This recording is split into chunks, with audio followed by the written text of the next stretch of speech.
So welcome everybody to the March meeting. We're going to pass it over to Jeff. Okay, thank you, Alan. Our presenter tonight, Susan, has been the outreach chair for the Yerba Buena branch of the California Native Plant Society.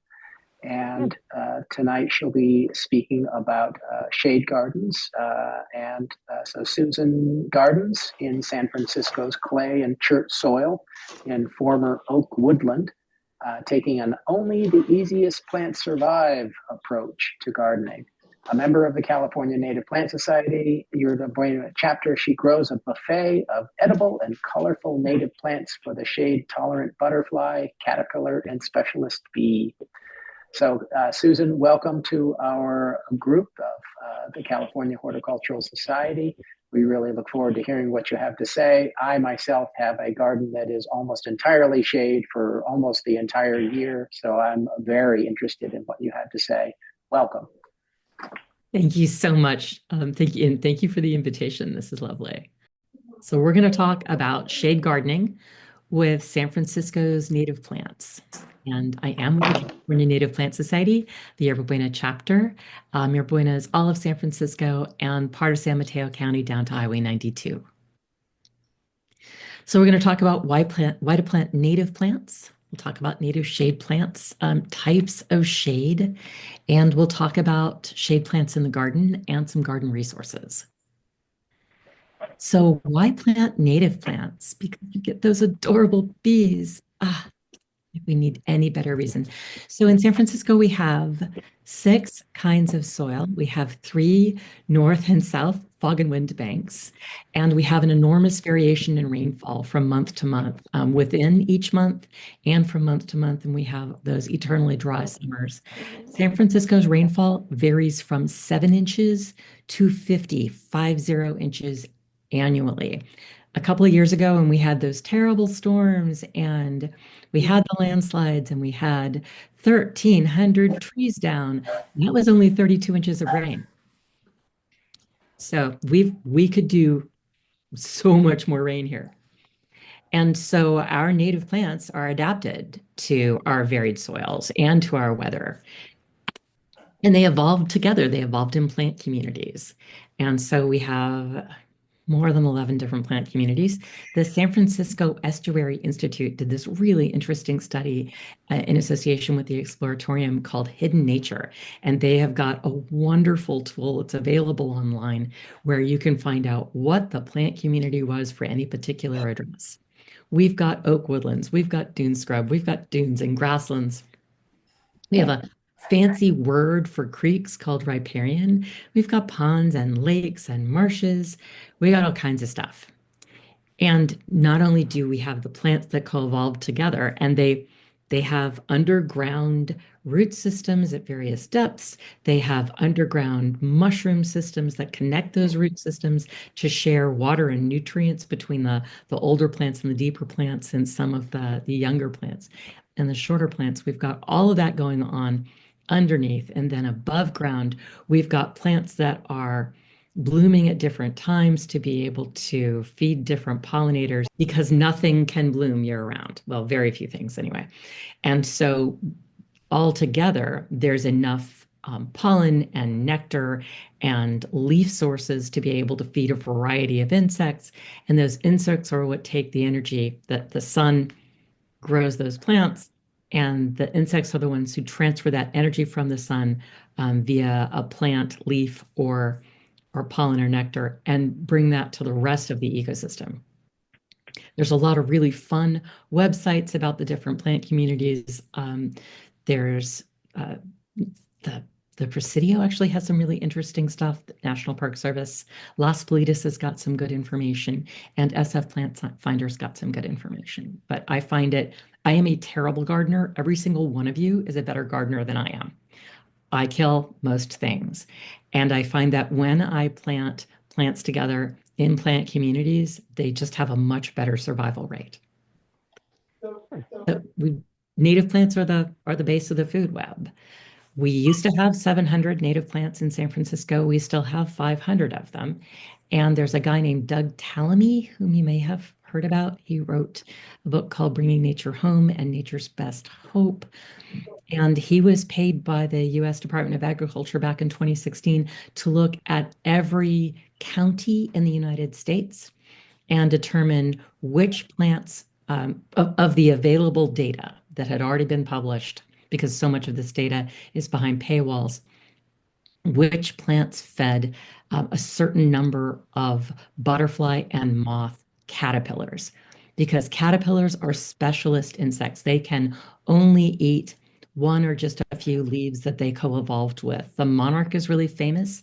Monarch caterpillars can only eat milkweed leaves. Well, it turns out that all 1,300 of California's butterflies and moths are in the same position. They can only eat one or just a few leaves, and those are the leaves that they co-evolved with. And so our local willows feed over 300 different caterpillar species, the local oaks over 200, the local cherry over 200, the local currant, which can take some shade, over 100, California lilac over 100, the big leaf maple over 100. So there's a Excel spreadsheet on, on our website, the California Native Plant Society, Yerba Buena's biodiversity resources, and I can also send it to you guys. It's just the whole sheet of all of the different plants and what they feed. And unfortunately, introduced plant leaves feed somewhere between 0 and 2 insects. And so that just doesn't feed our ecosystem. And that's why we plant them. So that's butterfly and moth caterpillars, but it turns out that they're of California's 1,500 native bees. Honeybee, not native. It came from Europe and Asia and Africa, but not here. And we've got 1,500 native bees. All of the United States, it's got 4,000 native bees. California has over 1,500 of those. But of those 1,500, over 600 of our 1,500 native bees need the specific pollen that they co-evolved with as babies. So the babies need specific pollen. And so we have what are called pollen specialist bees or specialist bees. So if you take a look at this Excel and you take a look at this Excel, you get a completely different set of native plants because this one is to feed caterpillars and this one is to feed baby specialist bees. And we have additional native plants that actually didn't co-evolve with bees or with butterflies. They co-evolved to be pollinated by beetles or by gnats. And so there's a big old ecosystem out there just waiting for us to feed it. And so not only do we have pollen specialist bees, but we have some pollen specialist bees that evolved with just one kind of pollen, which for me is just terrifying. I mean, some of these are annuals or bulbs. They're gorgeous. Because the good news is that plants that want to get pollinated by bees are very showy. So that's always lovely. But yeah, if all you have is a north-facing container on a balcony, you can still plant for pollen specialist bees. And so our native plants are feeding our ecosystem. San Francisco Estuary Institute, of which I am clearly a serious fangirl, also did a wonderful report called Making Nature City. And they talked about what actually feeds an ecosystem and how urban and suburban areas can support their ecosystems. San Francisco is 68% paved. Every plant is an opportunity to feed our ecosystem. And their report is available for free on their website. And their top things that they consider urban biodiversity success factors are native plants and having stepping stones, green corridors, because when baby insects, are hatch as adults, they don't know where the food is. Their parents aren't there to show them how to forage. And so they just fly anywhere. And so if we can just, even a container with some native plants makes a big difference. Some of our wildlife really require a larger space. So coyotes need a very large space. California quail, as it turns out, need a large space. They have 50, sort of a minimum covey of 50 individuals, and so they need a large space. And so green patch size makes a difference in the quality of that space. So avoiding invasive plants, reducing those non-native plants that you don't need, reducing lawn, avoiding pesticides, and then taking special care of anything that involves water or aquifers or large trees. That's what they recommend. And again, it's just a great report, and it's on their website. And so there's this great tool, free, from the California Academy of Sciences. It's used worldwide. It's called iNaturalist, and it is available on your phone. It's available on a website. I find it easier to make projects and do things on a website. This was taken as a screenshot off the website, but then I can use my phone to take pictures of wildlife and flowers and get some help identifying those. And so that's what we're doing with this project on iNaturalist. I put in all 500 California native plants, San Francisco native plants into this project. And then I added our 35 butterflies, and I added some of our specialist bees. And so the green dots are native plants and the red dots are butterflies. And so it's showing that you can see where the native plants are, you can see where the butterflies are. If a plant is kind of more see-through, more transparent, it's because either that butterfly or that plant is endangered. We have of our 35 butterflies, 6 of them are federally endangered or considered threatened. It's embarrassing. None of those, by the way, none of our butterflies are the monarch. The monarch is just a tourist here. It shows up, it has a snack, it keeps moving. So this looks like, wow, we have a lot of native plants, but no, we really don't. So this is just a screenshot, a close-up of this area. So there are a bunch of native plants that have been added along Sunset Boulevard. We have some in some of the other parks in the city, but you can see that there's just plenty of opportunities to add more of those green dots so that we can get, which are native plants, so that we can get more of those butterflies. I want butterflies from March to October, which if you're on here live is right now. Every time you walk outdoors and it's not raining, you should be surrounded by butterflies. If when you walk outside, you are not surrounded by butterflies on a nice day, it's because our ecosystem isn't healthy, because we don't have the plants to feed those butterflies. It takes 6,000 caterpillars to fledge one nest of baby birds. So we have to have caterpillars, we want to have birds. And so the Audubon Society is also very invested in planting native plants. And so a lot of the native plants that we have in the ground have actually been put in and are maintained by the Audubon Society, as well as the Native Plant Society and other local nonprofits like Nature in the City. So enough of the lecturing. Let's get into the shade plants. So I want to talk about why would a plant be evolved in shade? So taller plants can get a lot of sun. The lower you get below the tall plants, especially for the oak woodland where you had taller plants, our local oak is 70 feet. Even the local maple is 30, 35 feet, although if it got more water, it would be like 100 feet. That's the big leaf maple. We've got some taller plants. And so the shorter plants, especially in the oak woodland understory, or if you went outside of our local native plants, if you went to, say, Marin or the peninsula where you've got some of the redwood understory plants, those are plants that tend to be much more shade tolerant. The lower you go, the more shade tolerant they are. The closer you get to the ground, there's a lot of flat plants or nearly flat plants. Those are just naturally shade tolerant plants. They can't tell if they're being shaded by a tree or a building. It's good for you. So I'm going to talk about 3 different kinds of shade. I'm going to talk about deep shade plants. They're fine with no suns. Light shade plants that are going to need some sun sometimes. And then medium shade plants. That is not a definition anyone else uses, but I have noticed that there are some plants that are super tolerant of deep shade, but unless they get a little bit of sun at some point, they're not going to flower. And if they don't flower, they don't fruit or provide nuts. And so you're not going to get as much color. You'll still get all of the butterflies using the leaves, and those plants will patiently wait for what they think is a lightning strike or an earthquake or something to take down a bigger tree so that they can get some light. but they're just not going to have as much color as you might want to have. And so these are guides to walk you through what these plants can provide in the garden. It's number of butterfly and moth caterpillar species fed by the plant's leaves, number of baby specialist bees species fed by the plant pollen. Believe me, if it's colorful, it's going to feed a bee or a hummingbird or a butterfly.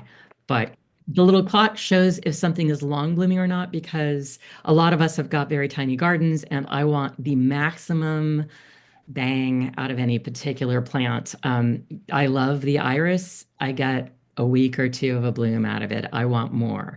And so we'll be talking about some long blooming plants. And then if it's got a little raindrop, it's going to need some more water.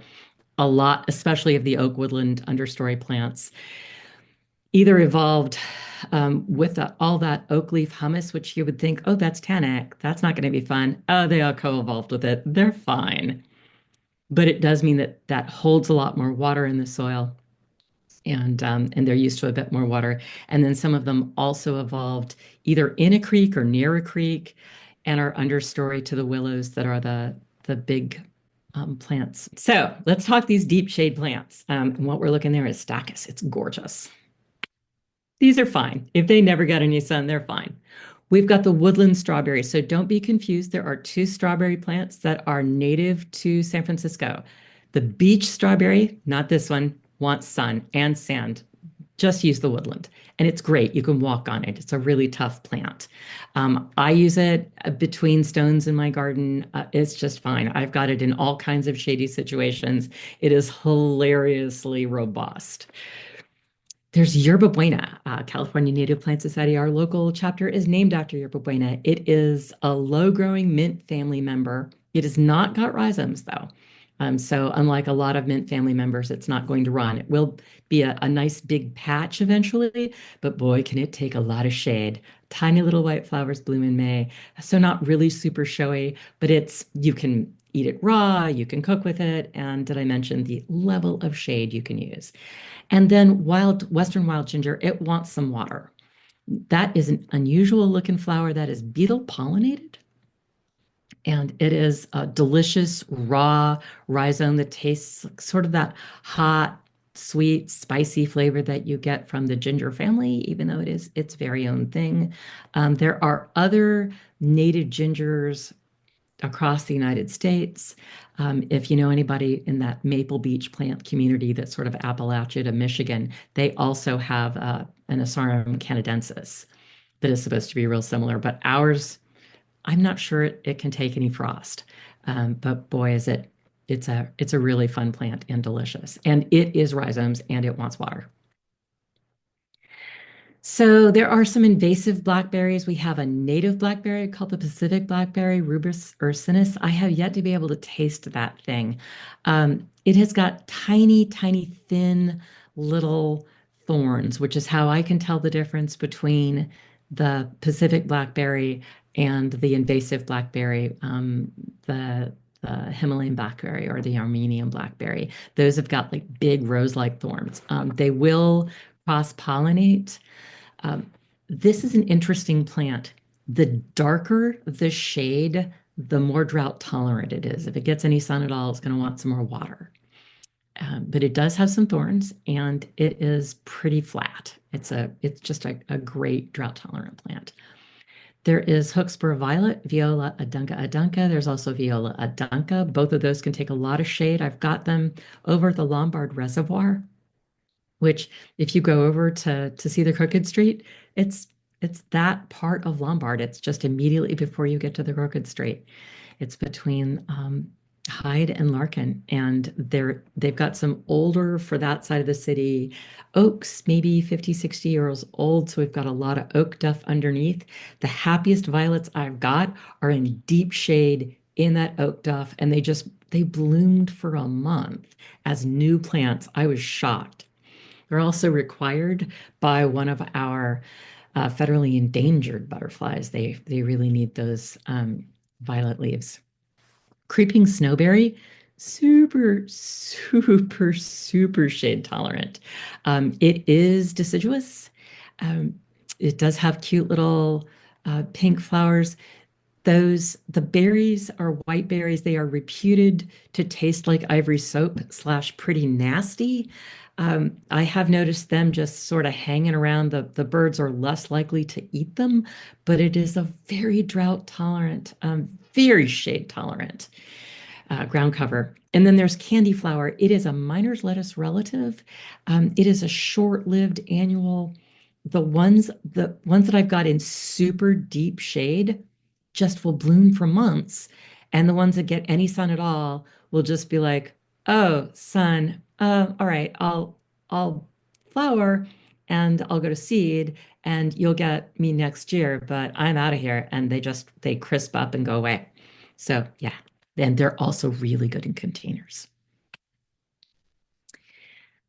All of these are going to need some water. Meadow rue, bleeding heart, columbine, telema, false Solomon seal. These are all just under oak woodland understory, heading towards that creek, needing a little bit of extra water. But if you're watering your garden anyway, put these things in. They're great. So I'm not a fern person, but we have got people that I garden with who are fern people, and so we have them um, in some of our green spaces, and some of them are drought tolerant and some of them aren't. And so when you go to buy a fern, definitely either look at the label, look at Calscape before you leave, talk to whoever's about to sell you that plant, and make sure that you are either prepared to water it or not bother to water it. We have some grasses that can take deep shade. We are testing thin grass, Agrostis pallens, in one of our ludicrously shady areas of McCondry Lane, and it's doing really well. And so we're trying those a bunch of other places. And Calscape says that Western wildgrass and horsetail and Torrey's mellograss can all take a great deal of shade as well. So we're going to be testing Torrey's mellograss as soon as I can find someone to sell it to me. California wild rose. So we've got a few roses that are native to California. These have got very serious thorns. I um, am not a thorn person. And so I'm not growing this plant, but I do have friends who don't mind the thorns, and they're showy. We've got them at Francisco Park. We've put them in at McCondry Lane. They can take a lot of shade. They are deciduous, just so you know. And then there's hedge nettle. I love hedge nettle. I love it so much. It's a really easy plant. Did I mention I'm a terrible gardener? It's rhizomes. It spreads. Mine just started blooming. Um, it's relatively short. It's a mint family member. This is a mint with rhizomes, so it will spread, but it's just great. I see a ton of bees on it. I see butterflies on it. It is the most popular mint family member for the California mint moth family. One of them is a bright pink moth, which is adorable. So strongly recommend that one. I've got people who are propagating it, and we're just going to put it everywhere because it's easy to grow and great in public spaces as well as my garden. So Salal is Gaultheria Shalon. It is delicious. Those berries are just yummy. Evergreen, slow growing, prefers well draining soil. I've killed it twice in clay, which is annoying because it did live long enough to bloom and give me some berries, so I know how yummy it is. And so we're starting to put it in um, some of the areas that we garden in that have got sandy soil and a lot of shade and can get some water because it's yummy. Coffee berry, super, super, super bulletproof. There's a lower growing version, a couple of lower growing versions. It's a pretty tall plant. I just so shade tolerant and important for a bunch of different butterflies, including the pale tiger swallowtail that I don't know why we don't have more of in San Francisco.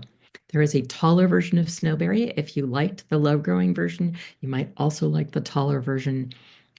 We're growing both, and yeah, very, very, very drought tolerant, shade tolerant.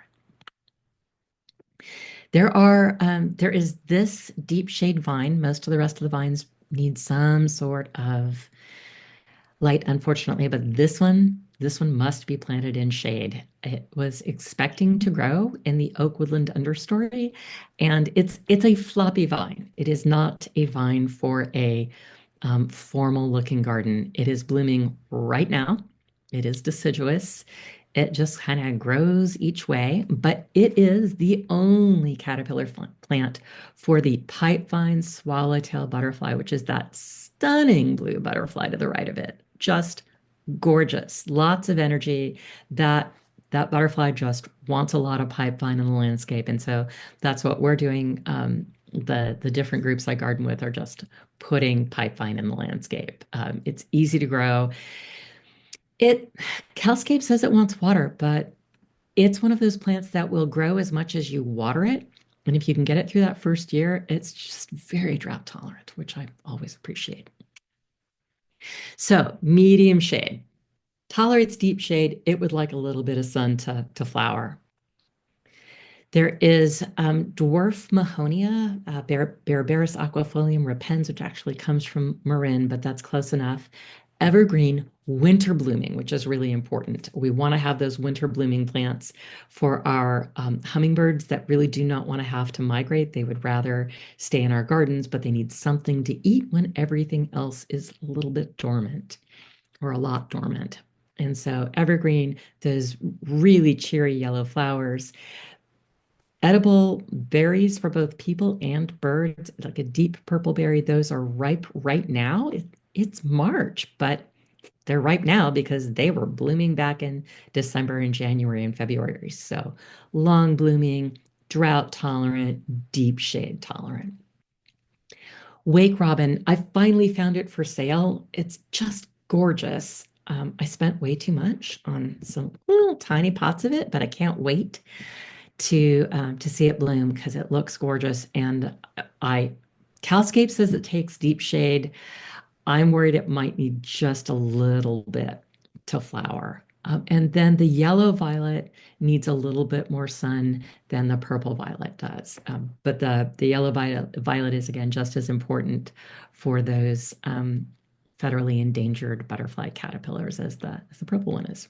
And these are all shade tolerant ground covers.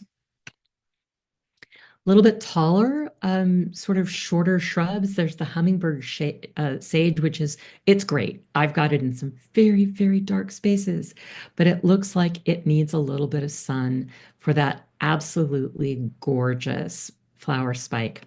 It's mint family, it's rhizomes. It will spread, although it's not going to spread as fast as the hedge nettle will.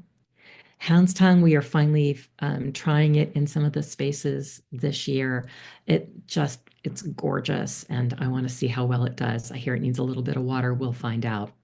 And then shooting star, just started growing that this year because we could finally find it to buy it, and so we'll see what that needs. But it's so pretty. The person whose garden it's in she's already got it blooming. She's a better gardener than I am.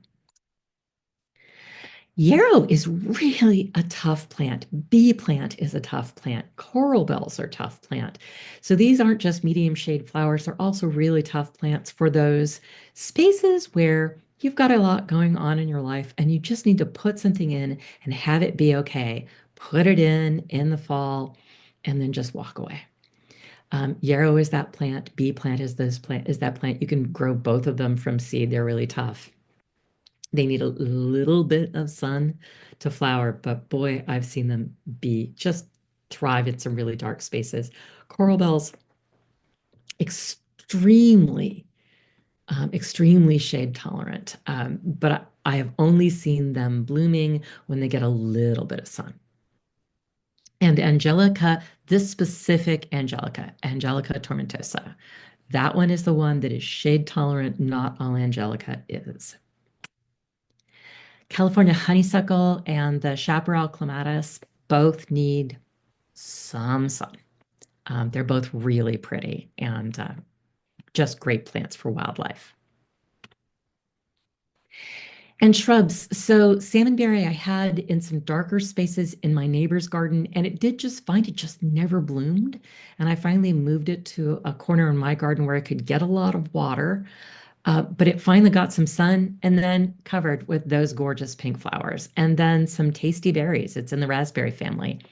This doesn't run the way some raspberry family members do, but it does have thorns if you've got issues with thorns. I find that pink flower so attractive that I stuck it in my garden, even though I'm not very fond of thorns. And then there's the taller version of the barberry. There's the pinnata and the aquifolium, and both of them can take a lot of shade, but will need a tiny bit of sun to bloom. And then cow parsnip, another really tough plant. I can grow it from seed. I can grow it from seed on terrible soil, and it does just fine. Malvarosa is absolutely gorgeous. It is one of those plants that you can, the more you water it, the faster it will grow. It's got just a set of orange butterflies that look like small monarchs that the caterpillars use the leaves. It is evergreen, but I have noticed we finally have it in a public spot, and it does drop some of those leaves. They get chewed on, the leaves drop, it just regreens itself. And it's got those big, showy, hibiscus-like pink flowers. So we're trialing it in some extremely dark spaces. Right now, we just have it in some fairly dark spaces because I want to find out if I can take it off of medium shade and move it into deep shade. But the ones that we do have blooming, and they'll bloom when they're about a foot tall. It's just astonishing. Um, they're they're great. They're easy. They're evergreen. They're great for the Manessa family butterflies. They're fun. Cream bush is fun. We are trying it this year in a super dark space. For years, I thought it's not only known as cream bush, it's also known as ocean spray. And my uh, um, expensively lessons learned is if it's got ocean or sand or dune in the name, it really, really wants sandy soil. But Calscape says that it can take clay, and the the nursery person I bought it from said that it can take clay as well as sand. So we're trying it in clay and chert, extremely ridiculously shady Macondri Lane. That is also scented, by the way, cream bushes. And huckleberry, super fun.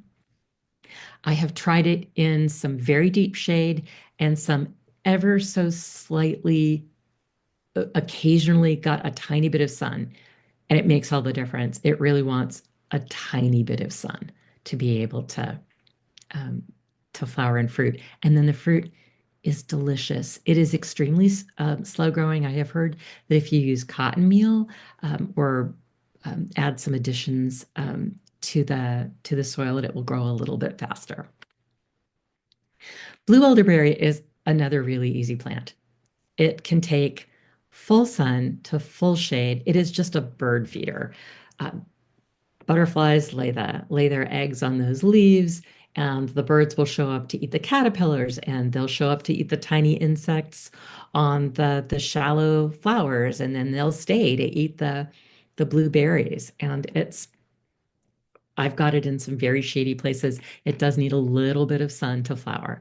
That's what we're discovering in some of our shady areas. But it's a very tasty fruit and a really fun plant. It is another plant that it will grow as much as you water it, and you can watch it grow if you water it. It's hilarious. California hazelnut, you'll need two of those, two different ones to get nuts. I've got them in a couple of different spaces.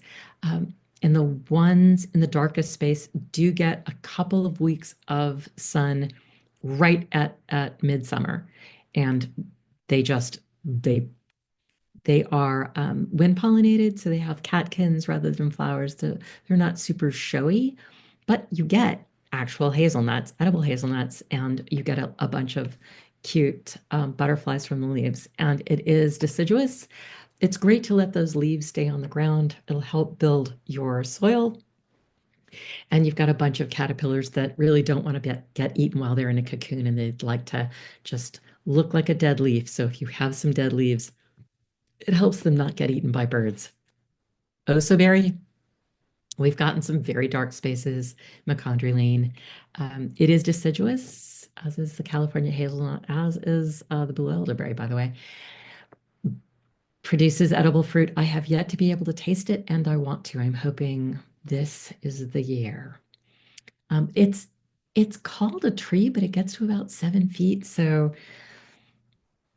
everything I've got so far is fairly short, but everything is doing just fine in some very shady spaces. So let's talk light shade plants. So these are plants that, sure, they'd like to have full sun, but if they don't have full sun, they'll be fine. They won't bloom as long, but they'll be okay. Seaside daisy, it's got the word seaside in it. It will live in clay. It would rather have good drainage. And checker bloom, which is California's got some summer deciduous plants. California buckeye is one, checker bloom is another, which is when the water goes away, or if we had just a really terrible rain year, all the leaves go away. It's like, I'm done. And then it'll come back once it starts to rain. Some of our grasses can take some shade. Some that's particular sedge, not all of sedges. A couple of the fescues, one of the melicas can take some shade. Toyon is a really interesting tree. Evergreen, red berries. It produces sort of a summer white flower so that you have Christmas berries. Rumor is that Hollywood was named after the Toyon. And it is in a bunch of different plant communities. It's in dune scrub and chaparral. It is an understory oak woodland plant, but it would prefer to have some sun to be able to bloom. California wax myrtle can take some shade. And the hollyleaf cherry, I've got one that I'm not sure when it was put in. It's in a schoolyard that is in an absurdly shady spot. And it's doing fine. But I think it's only doing fine because it's tall enough that the very, very top of it gets some sun. It's evergreen, long blooming. Those cherries are edible. It is the keystone species for the dune scrub. So it's an important tree. And for shorter flowers, sort of 3 to 5 feet, we've got the Pacific aster. Wow, is that a tough plant? That is the one that's the purple one that's all the way to the right, or the California aster. Rhizomes. So if you end up with more than you can use, please call me. We'll pot that up and put that in some public spaces or some schoolyards because we donate free plants to schools and community gardens and public green spaces. And aster is just one of those wonderful things that if it's happy, and it's generally happy in clay or in sand, it'll run, which I love because I've got a lot of public spaces to fill. Your mileage may vary. Grindalia, it's got a bunch of different ones. So not all of them, not all of them can take the same kind of soil. So just be careful when you buy your Grindalia. There is one Grindalia that is rhizomes, but the rest of them aren't. And so just check. It's Grindalia stricta platyphylia seems to be rhizomes, and the rest of them are all just you stick it in there, and it's a really tough plant, and it blooms all the way to January. It's a wonderful thing. And then the Phacelia is pretty short, about the same height as yarrow. It is the favorite plant of the bees in May when everything else is blooming. So it's just a great plant to have, and it can take some shade. And the seep monkey flower, the Gudica and the cardinalis, those are yellow and red. Those do want some water. So if you've got an area that gets watered because you've got a lawn or something else, they'll be fine there. They will spread by seed. And again, if you have more than you can use, dig those up. We'll find new homes for them. And then the shrubs. So I talked about the currant. There's 3 of the currants can take some shade, but not all of them can. Pink flowering currant, the golden currant, and the Menzies currant can all take some shade. But yeah, not the chaparral currant. That one wants full sun. Thimbleberry we've got 3 members of the raspberry family in San Francisco. We've got the Pacific blackberry that can take deep shade. We've got the salmonberry that can take that medium shade, so it needs a little bit of sun. And we've got thimbleberry. I've had it. Actually, I have it. in some really dark shade spots that I know it will absolutely hate, but it will run until it finds some um, some sun. I had it in my neighbor's garden, and it ran underneath their sidewalk. So it's going to run, possibly not appropriate for a formal garden, but great for a children's garden. It does not have any thorns, and it's got big, soft, friendly leaves that you could almost confuse with a grape leaf. And the fruit is delicious, and it's only available the last 2 weeks of June. And you've got to try it. It's delicious. And you're going to try it, you're going to have to grow it, or I can tell you where to find it in a public space, which of course you would not ever go to a public space and eat fruit out of a public space. I'm sure you wouldn't. I'm sure I would also not do that. But that's where you can currently find them before you go get them and put them in your garden. Mugwort, there are 4 Artemisia members in San Francisco, just because we have so many different plant communities. Mugwort is the artemisia that grows in the oak woodland understory. It can handle some shade. It is not a showy plant. It's got a gray leaf, so if you're looking for something gray, it's wonderful. It does grow by rhizomes, so take care. Um, Again, if you have extra, I know people who have extra, I can always find a new home for that. Coyote bush can take some shade. It would rather have full sun. And cow parsnip can take some shade. I had that on an earlier slide.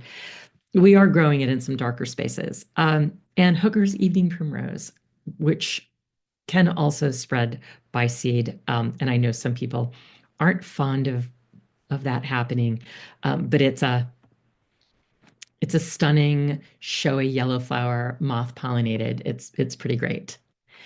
So if you're looking for something tough, I mean, bee plant, cow parsnip, any of the barberries. We're about to get to some of the annuals, like any of the Clarkias, the baby blue eyes, and the yarrow.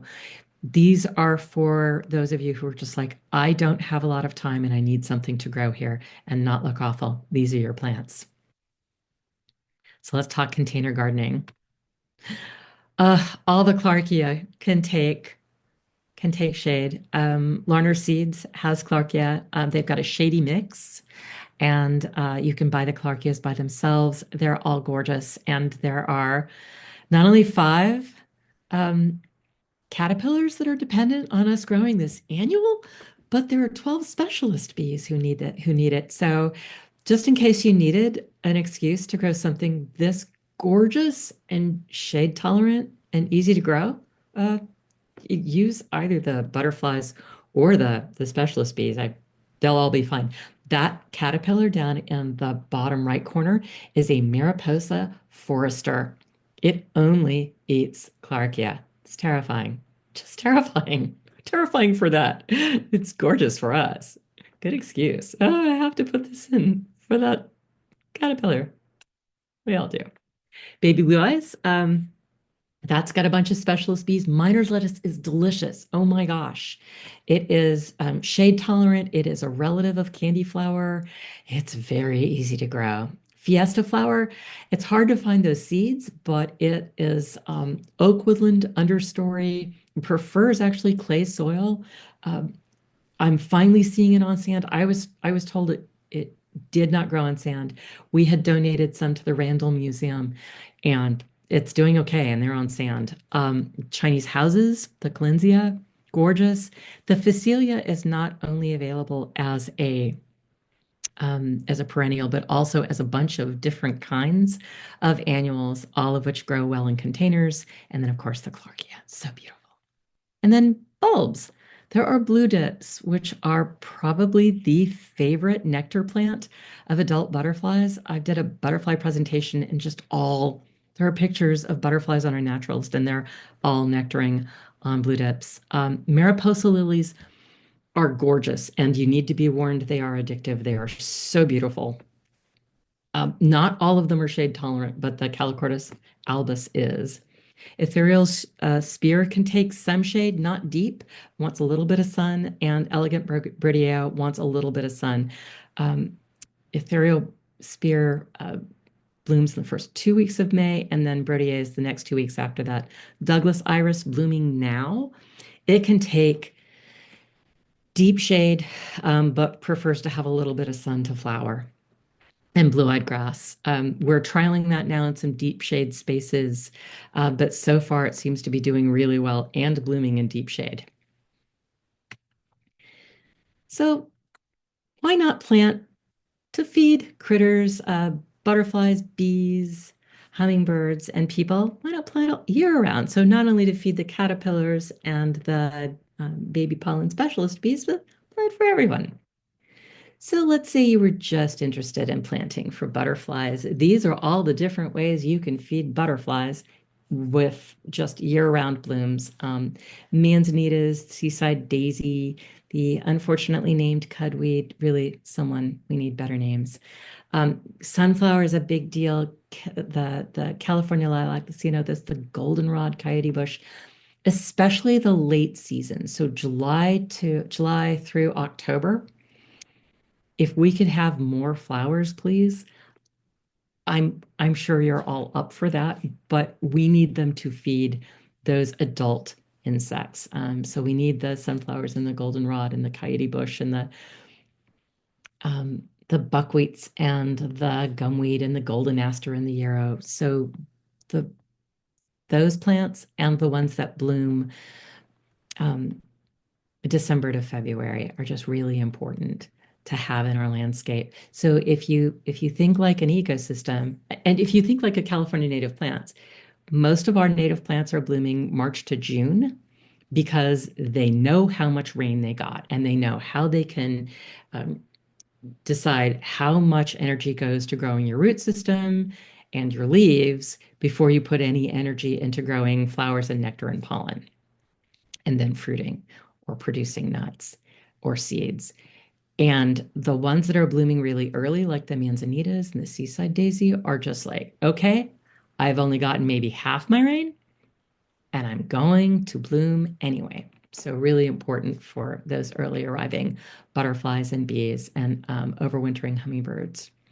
And then for the late season, the summer to fall, this is what's feeding our migrating butterflies like the monarch and all the Vanessas, as well as insects to feed our migrating birds and providing all that energy to the adult butterflies so that they can go off and have a family.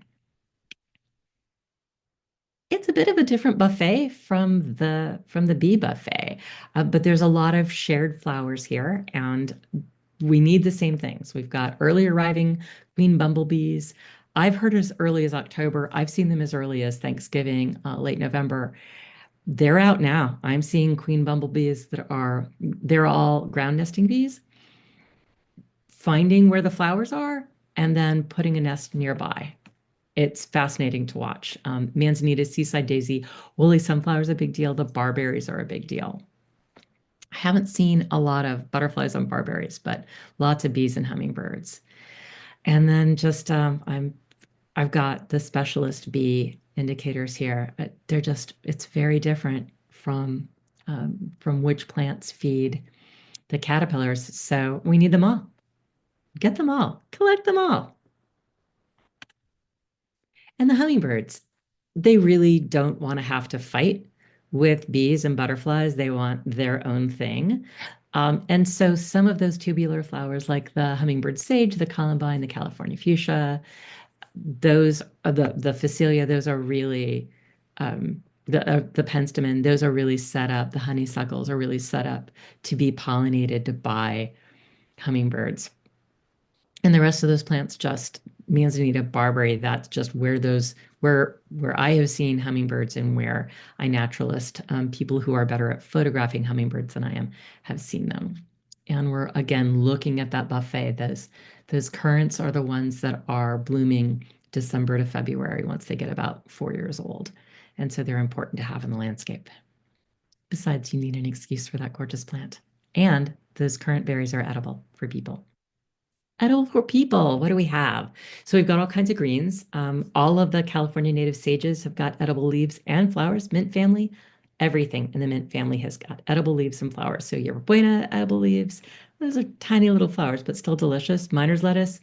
My miner's lettuce is up right now. Strawberries. California onions, the chia seeds, Brodiea, the flowers, and the bulbs. Although if you have the bulb and you eat it, you have to cook that bulb.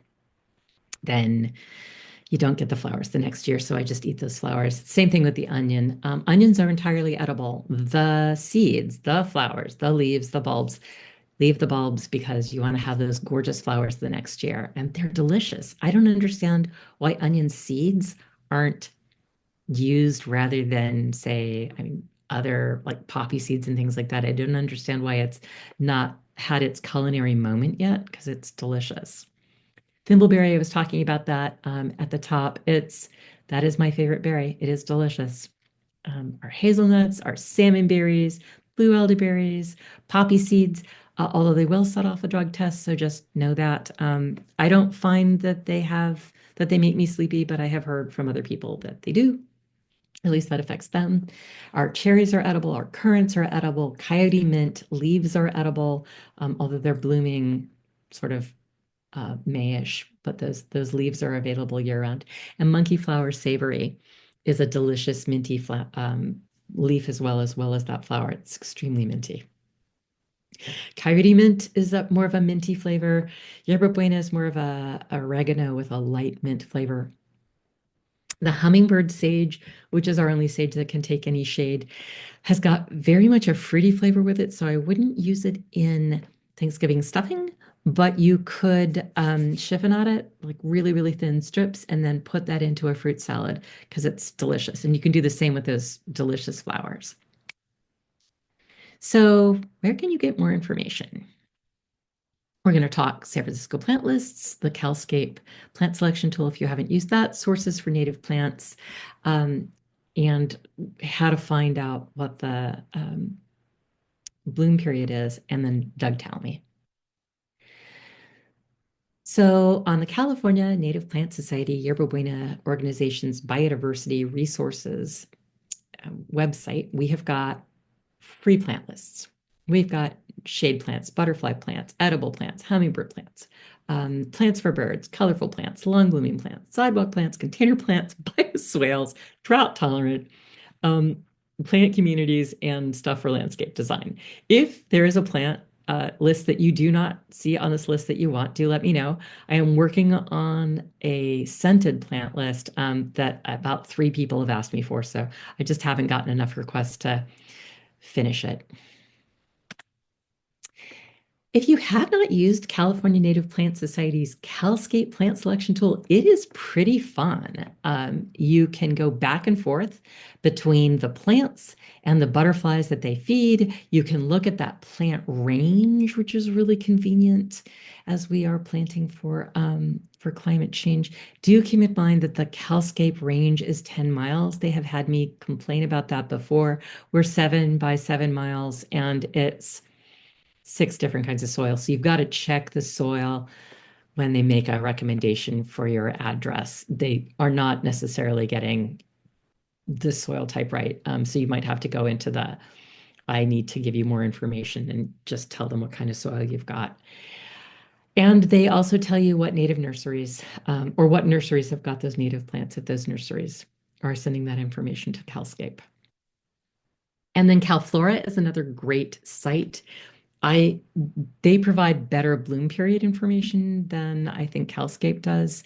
And plus those blue dots show up better on this slide than, CalScape's yellow range dots. So if we look at, say, pink flowering currant, that we can, oh no, that's Malvaceum. My apologies. Oh, that's the chaparral currant. I'm sorry. I thought I had the pink flowering currant on this. It's got a range all the way down to San Diego. That very drought and shade tolerant California hazelnut is really going to need help getting through climate change. So just keep in mind you want to have that where you'll be able to give that plant some additional water if it needs it over time. And Doug Talmy is the one whose lab realized that, or took the data that said that 6,000 caterpillars are required to fledge one nest of baby birds. And he's got best practices for us. So plant those local native keystone plants, plant a variety of native plants, plant for those specialist pollinators and caterpillars. Leave some of those leaves on the ground if you can, so that the caterpillars have some place to hang out in their cocoons without being eaten. And if you can coordinate with your neighbors to make a wildlife corridor, it provides a bigger impact. And please don't um, spray insecticide or herbicide or rodenticide. Um, and build a conservation hardscape. Consider using motion sensors for your lights. The yellow LED light bulbs are the ones that are best associated with the moths and the birds that will otherwise get distracted by a white light. If you love birds, consider installing a water bubbler. Advocate for native plants. Remove your lawn, and please remove those invasive species that we all have. We are the California Native Plant Society. We have free lectures, we have free hikes, we have free flyers about information. We donate plants to schools and green spaces and community gardens. And thank you for considering planting native plants. Thank you. That was wonderful. I have a quick question for you. Yeah. Several times in your presentation, you spoke about a plant, and then you said, we are planting this and testing with this, etc. Who is we? And can you just expand on that and give us a little background on what's involved in your plant explorations? Yes. So I've completely outgrown my garden. I could maybe shove another few bulbs in there, but that's about it. And so I have joined a couple of organizations. One of them is California Native Plant Society Yerba Buena, and the other one, I live in Russian Hill in San Francisco, is Russian Hill Neighbors. And so I lead their parks team. And so the parks team I've got a budget through California Native Plant Society. I've got a budget through Russian Hill Neighbors to go buy plants. And so that's the way. It's some combination of Russian Hill Neighbors and California Native Plant Society, plus a bunch of other groups. There's in San Francisco, there's Nature in the City.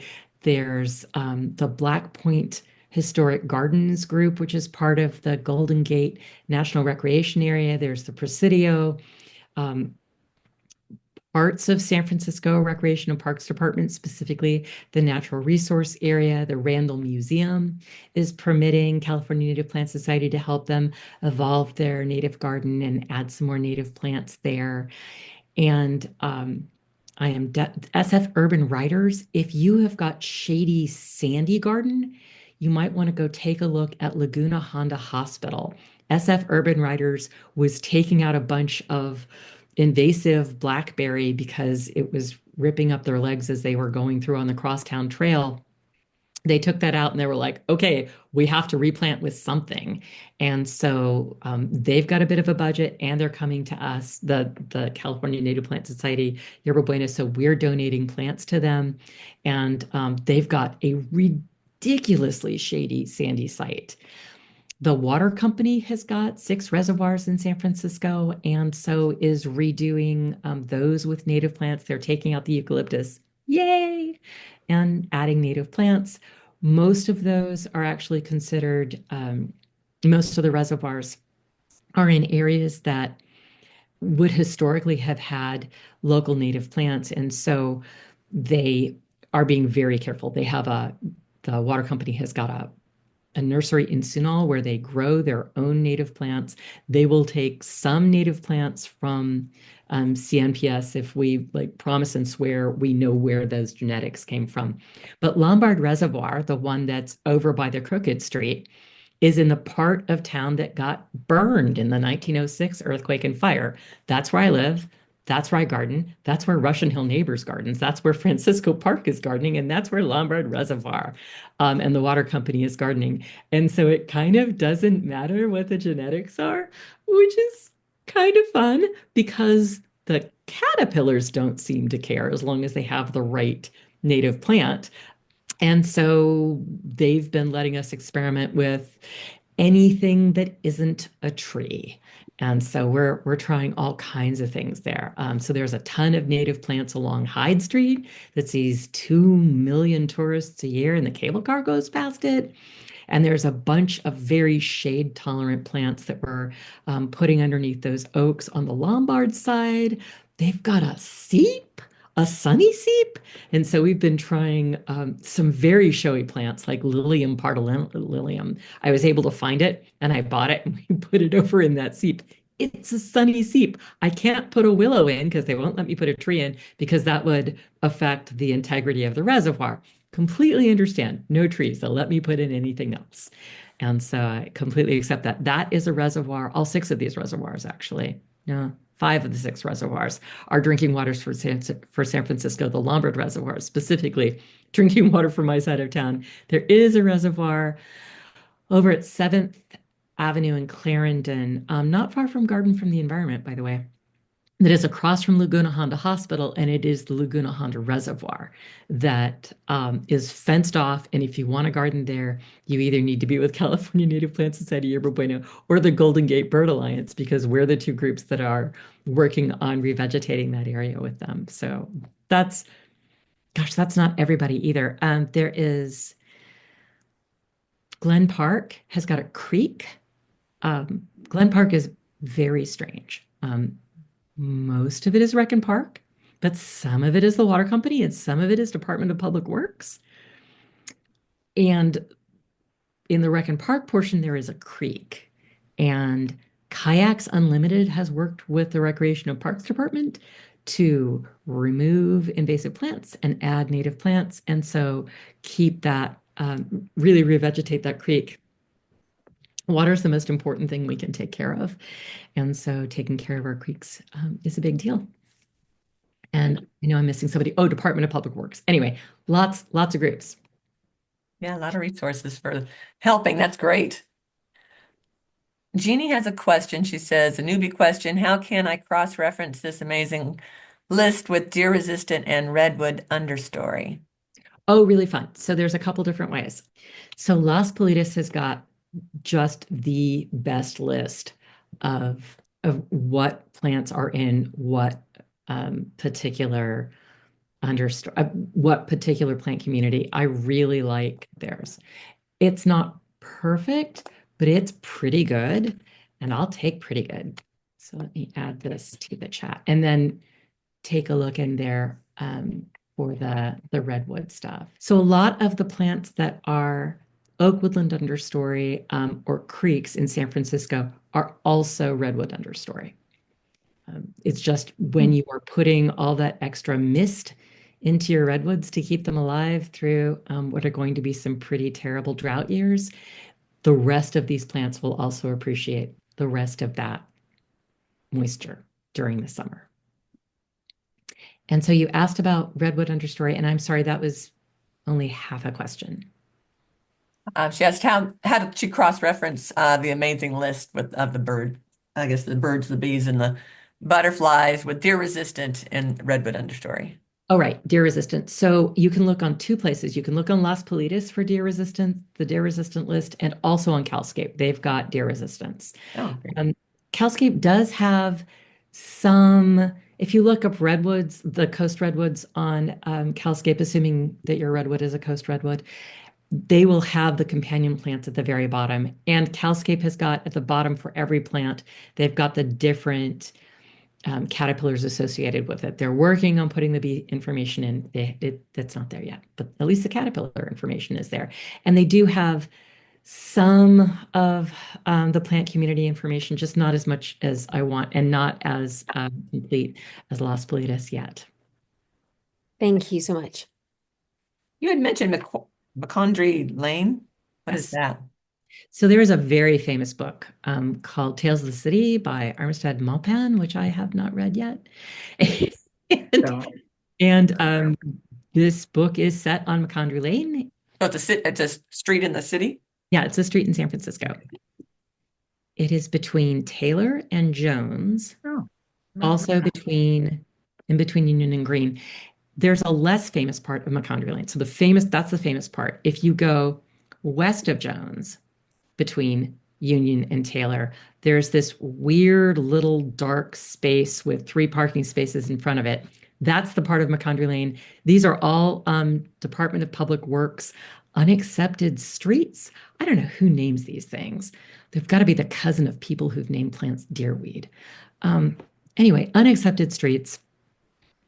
Department of Public Works, oh, by the way, will only work in a San Francisco green space that they own once a year at the district workday.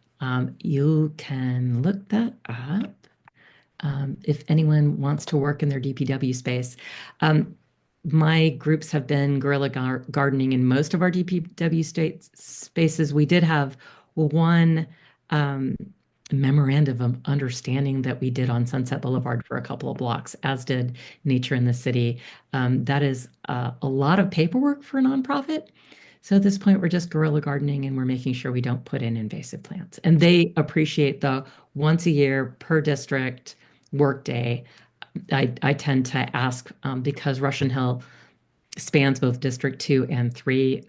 You can have multiple sites. I, as a requester, can only request one site, but multiple people per district can request work sites. So, So is it like a mow strip or a center divide where they're gardening? yeah, so it's the strangest set of places. It's every set of stairway gardens. Those are all DPW unaccepted streets. They are those big medians on Sunset Boulevard around 36th Avenue. Okay. They are weird sidewalk gardens. Yeah, if you look at a green space and you're like, well, that's weird, it's probably a DPW space, and they will not take care of it unless you are there on site with them once a year at their district events. Oh, goodness. Mary has a question. Yeah. Yes, I was interested in the edible plants list that, or at least the slide that you put up. I do not see it on the CNPS website unless it's buried so deeply that I couldn't find it. Or if you could send that one slide to CalHort Info, we could circulate it. That was really useful. And I would love to be able to plant more things that I can nip off of for salads and It's great. I mean, we don't have to live in the world where we grow nothing to eat or everything yeah, to eat. Somewhere right. in between is right. just fine. So this is the biodiversity resources site. And let me Is that other than CNPS? so it's CNPS Yerba Buena. Oh, CNPS. Oh, I didn't know there was a special one for Yerba Buena. And what I don't have is the buffet list in just that one chart. One is text and one is pretty. I haven't done that. That's a good request to have the edible buffet as a Oh, year. yeah. And we all love that. Another question that I had is, well, I have a coyote bush and I'm not sure what the point of my having it. I have it in a pot. I wonder if I should put that in the ground. But you say it's a pollinator plant. It is. Okay, maybe that's why I should put it in the ground. I am impressed that you can grow it in a pot. Yeah, it's spindly, but it's in blasting sun, so it does well. They're really happy in blasting sun. Okay, They can take some shade. I see that. They are. So we have a bunch of plants that are really good for holding hillsides. Coyote bush is one of them. It's got a deep root system. That's why I'm impressed that you can grow it in a container. Yeah. Well, doesn't seem to fade away ever. And it's blooming. I mean, it has bloomed. So yeah, it's doing okay. Wow. I know it's one of our least showy native plants. It is. That's the quandary here. What is this? Why am I watering this plant? But if it's a pollinator, that's enough for me. If it's a pollinator, a food source, then that's okay. Yeah, if you're looking for something showier that's a late season bloom, I would go with the California aster or the goldenrod or the grindalea. Although I don't know how grindalea is going to do in a container. The other two. Well, it doesn't have to be in a container. Yeah. Oh, good. Doesn't. Right. I can do it. Wonderful presentation. Thank you, Susan. Great Thank speaker. you so much. That was wonderful. Really fun. Yeah, yeah. You asked great questions and thank you for the good ideas. Much appreciated.